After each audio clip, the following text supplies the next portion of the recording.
sinful deed was done. Repentance was uttered, forgiveness was given, and the consequences were announced. Now it was time for the universe to keep unfolding as God had planned. Hi, I'm Ken Godevanis, and this is Digging for Scriptural Gems. Thank you for joining me as I share with you my personal study of 2 Samuel chapter 12, verses 15 to 23. But before we look deeper into that passage, I want to share with you what one commentator, Robert Jameson, said about the second key person involved in the sin of adultery in this story. He helps us understand Bathsheba a little better when he writes about some of the things we've already discovered and some that are still to come. And I quote, "David had to make a promise, or rather an express stipulation, to Bathsheba before she complied with the royal will." You can check that out in 1 Kings chapter 1, verses 13, 15, and 17, as well as 28.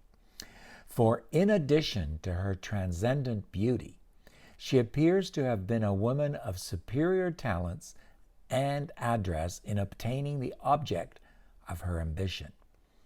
In her securing that her son should succeed on the throne, in her promptitude to give notice of her pregnancy, in her activity in defeating Adonijah's natural expectation of succeeding to the crown, something we will find out about later, in her dignity as the king's mother, in all this, we see very strong indications of the ascendancy she gained and maintained over David, who perhaps had ample leisure and opportunity to discover the punishment of this unhappy connection in more ways than one. End of quote. Well, as an aside, with the recent passing of Queen Elizabeth II, does this description I just gave you remind you at all of any of the current characters in the present royal family? Something to think about. But let's get back to our text. Please follow along with me and feel free to pause the video at any time. Here we go, looking at 2 Samuel chapter 12, verses 15 to 23. The prophet Nathan delivered his message from God to David, telling him that though he was forgiven, his son, born by Bathsheba, would die. And after that, the Bible simply says, Nathan went to his house. Maybe he went to pray for David, because David certainly needed it. And in the same verse, we're told, then God struck the child that Uriah's widow bore to David, so that he was very sick. Notice also, as David Gusick says, that the biblical writer of 2 Samuel still refers to Bathsheba as Uriah's wife. He writes, this is because when the child was conceived, Uriah was still alive, and Bathsheba was Uriah's wife. It's God's way of saying Uriah's death and the subsequent marriage doesn't make everything all right. In response, the recently repentant David now asks God about the life of the child. He fasted and he lay on the ground all night, assumedly before God. The NAT notes say David sought or searched for God. How many times have we all run to God seeking him in our times of great despair and need? This is what David is doing here, and he's showing his humanity. The elders of the palace tried to hold him up, but he would not cooperate, and neither did he eat any food with them. And we take that to mean neither did he eat any food secretly by himself. Now, let me perhaps be a little too pragmatic, or at least pragmatic sounding here, but I think my next comment should indeed cause us to stop and think about what is appropriate here. David knew God. David got the message from God. We assume David had enough experience with God to believe God when God spoke. If so, why then did he behave in this way? Why not just wait for the child to die as God had said he would? The best I can make of the situation is this.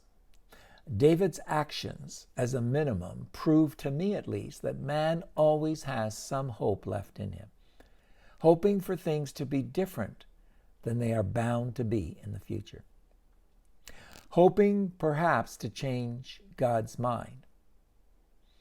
Alternatively, perhaps deep down, knowing that once God has spoken, things will be as he said. And if so, then David's actions were not so much attempts to change God's mind, but rather a genuine and uncontrollable demonstration of his own deep sorrow for what he did and what the consequences would be. If we can hold on a bit, David himself will answer our questions on this very topic further down in this passage. In verse 18, we read that on the seventh day, the child died. It's very important here to note what David Guzik comments on. Quote, "This shows that extraordinary prayer and fasting does not change God's mind. It put David in the right place to receive what he must from God, but it did not force God to change his plan. Extraordinary prayer and fasting are not tools to get whatever we want from God. They are demonstrations of radical submission and surrender to God's power and will." End of quote. I don't know about you, but I have often felt that people pray and fast to try and change God's mind. That is not the purpose of praying and fasting, as this passage shows us. They are tools to show our heart to God and to submit to his will fully, accepting it as his best for us, even though we don't always readily see it that way. And everyone was afraid to inform David of the child's death, lest David would hurt himself. Their thinking was that he didn't listen to them and have something to eat while the child was alive, and now that he was dead, he would feel a lot worse and could do himself harm. But David saw the servants whispering, and he figured it out. He asked and was told, "The child is dead." Now notice what happens next. Nothing like the servants expected. Instead, David gets up off the ground. He washes himself. He anoints himself by putting oil on him, changes his clothes, goes to the house of the Lord, worships, goes back to his own house, and asks for food and then eats. Guzik also points out that David's going into the house of the Lord to worship shows that David's extraordinary prayer and fasting were answered. He had a sense of peace when the child died, knowing he did all he could to seek God's mercy in a time of chastisement. The ability to worship and honor God in a time of trial or crisis is a wonderful demonstration of spiritual confidence. What about you and I? Are you and I there? Or do we lose our faith when that crisis hits us? I've known many on both sides. But why the difference? Why the change from grief to living life as it needed to be lived going forward for David? Interestingly enough, the servants wondered the same thing and asked David about it. And David himself now answers the question that we asked above. He says, "While the child was still alive, I fasted and wept. For I said, 'Who knows? The Lord may be gracious to me or show pity to me that the child may live. But now he has died. Why should I fast? Can I bring him back again?'" And David was indeed right. He could not bring the child back to life. Instead, and yet another lesson for us, he said, "I shall go to him, but he will not return to me." David wasn't saying he was going to die and commit suicide right there and then, but he knew at the end of his days he would be going to the child. But the child would not be returning to him while he was alive. While this young son died as an infant before being given a name, I believe God knew him. Chuck Smith says, our children who die before they are at an age of accountability go to be with the Lord. Though they cannot return, we look forward to that day when we shall go to be with them. Gusick adds to this.